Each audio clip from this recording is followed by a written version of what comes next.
Em apenas um ano, a Bolsa de Valores argentina cresceu impressionante 108%, enquanto a brasileira despencou 15%. Como comparação, o Ibovespa precisou de 19 anos para atingir esse mesmo crescimento de 108% que a Argentina alcançou em 12 meses. Mas qual é o segredo de Milei? O que ele está fazendo para impulsionar tanto a economia argentina? E por que, enquanto isso, o Brasil com Lula enfrenta uma queda preocupante? Bom, imagine que no final de 2023, a Argentina estava enfrentando uma crise econômica. A inflação estava descontrolada, absurdos de 26% ao mês. Os preços aumentavam a cada mês e o poder de compra das pessoas estavam caindo. Para piorar, o país tinha uma grande dívida, com um déficit recorde de 571 milhões de dólares. O governo também estava gastando muito e pagando juros altíssimos, o que estava desestimulando o crescimento e tornando a vida mais difícil para os cidadãos.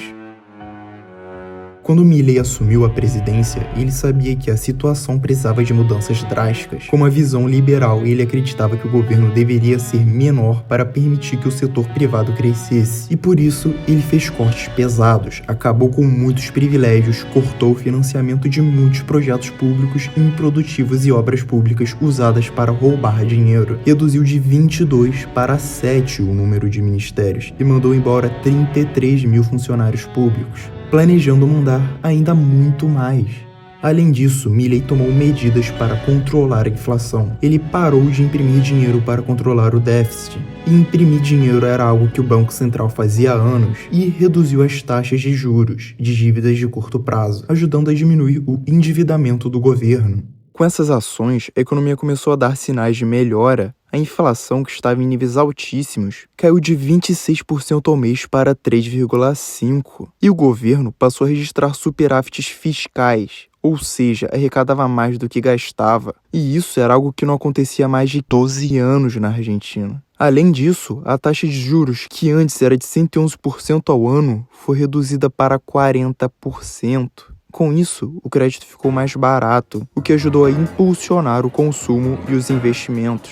Milei acreditava que a chave para a recuperação da economia argentina é ter um governo mais enxuto e deixar o mercado ter mais liberdade para crescer. Ele quer que o governo atue de forma eficiente e que não interfira tanto na vida das pessoas e das empresas. Para ele, essa é a maneira de restaurar a confiança dos investidores e trazer mais dinheiro de fora para o país. Os resultados começaram a aparecer, a inflação caiu, a economia está mais estável e os investimentos estão voltando. Com essas ações, Milei está tentando transformar a Argentina, colocando-a no caminho de recuperação econômica. Porém, o país ainda enfrenta desafios, mas as mudanças já começaram a mostrar efeitos positivos. Se a Argentina continuar nesse rumo, Milei acredita que o país pode voltar a ser uma potência econômica na América Latina, e sua experiência talvez sirva de exemplo para outras nações da região. Enquanto a Argentina, sob o governo de Milei, adota uma postura liberal e busca reduzir o tamanho do Estado para estimular o setor privado, o Brasil, sob o governo de esquerda de Lula, está caminhando no sentido oposto, com aumento nos gastos públicos e uma expansão do Estado. Essa estratégia afeta diretamente a confiança dos investidores. Nos últimos meses, o déficit público brasileiro tem aumentado consideravelmente, somando mais de 1 trilhão em um ano. O aumento dos juros necessários para conter a inflação causada pela política de expansão fiscal afastou investidores do mercado de ações, levando-os a buscar a segurança dos títulos de governo, que oferece retornos mais altos e com menos riscos. Esse cenário não apenas limita o crescimento econômico, mas também reduz o fluxo de investimentos estrangeiros no país. Outro ponto importante é o aumento da carga tributária. Com a ampliação dos gastos públicos e a falta de medidas claras para equilibrar as contas, o governo se vê forçado a elevar os impostos,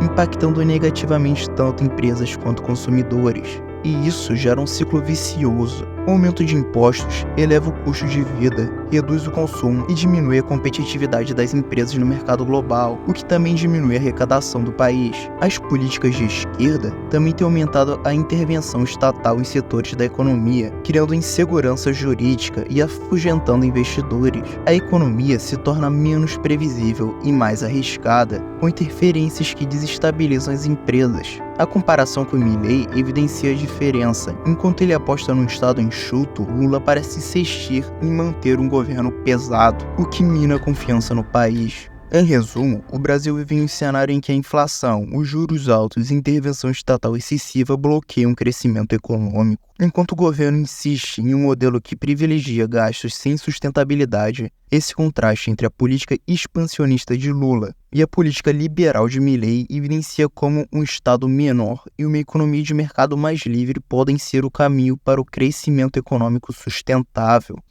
Vamos ter agora uma reflexão sólida sobre a importância de um Estado enxuto e da liberdade econômica, sobre elementos que, ao longo da história, têm mostrado resultados transformadores em várias nações. Quando olhamos para exemplos como Hong Kong, Singapura e a Suíça, fica evidente que a combinação de carga tributária reduzida, burocracia mínima e incentivos à inovação cria um ambiente econômico fértil. Nesses lugares, o governo adota uma postura de incentivo e suporte, em vez de controle e regulamentação excessiva, permitindo que a economia funcione de maneira mais livre e assim gerando prosperidade. Em Hong Kong e Singapura, por exemplo, a escolha por um modelo de mercado livre ajudou a construir uma economia dinâmica e internacionalmente competitiva. Esses países prosperaram ao atrair investimentos estrangeiros, promover o empreendedorismo e criar um sistema onde a criação de empresas é simples e acessível. A Suíça, por sua vez, reforça o exemplo europeu, com uma carga tributária relativamente baixa e um ambiente econômico estável, o que torna o país altamente atraente para negócios e inovações. A combinação desses fatores impulsiona o crescimento,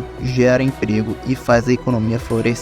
A estratégia de Javier Milei na Argentina segue uma lógica parecida, apostando na liberdade econômica para tirar o país de uma longa crise econômica. Ao reduzir impostos, ele oferece um respiro para empresas e cidadãos, possibilitando que mais recursos fiquem nas mãos de quem realmente produz e consome. Ao cortar a burocracia e promover a abertura econômica, ele dá o sinal de que o mercado pode funcionar sem os entraves do excesso de regulamentação. Isso permite que o setor privado cresça, crie empregos e gere riqueza de maneira autossustentável, sem depender de subsídios e protecionismo, mas sim da eficiência e competitividade.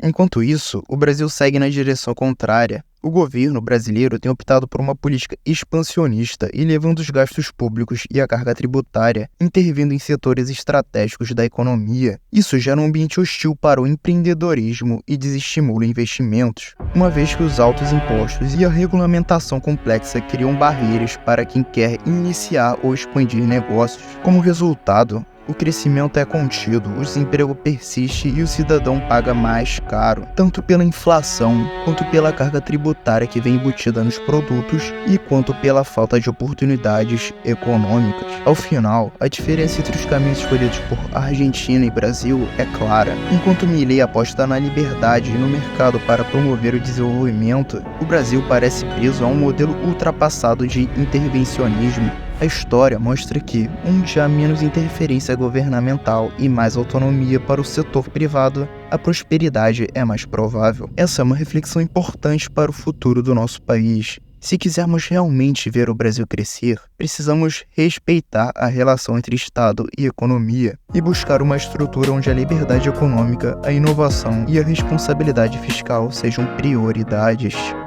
Bom, esse é meu primeiro vídeo e a melhor forma de vocês me motivarem a continuar produzindo conteúdo é se inscreverem no canal, comentar alguma coisa, dar like e compartilhar. Obrigado por ter assistido e até a próxima.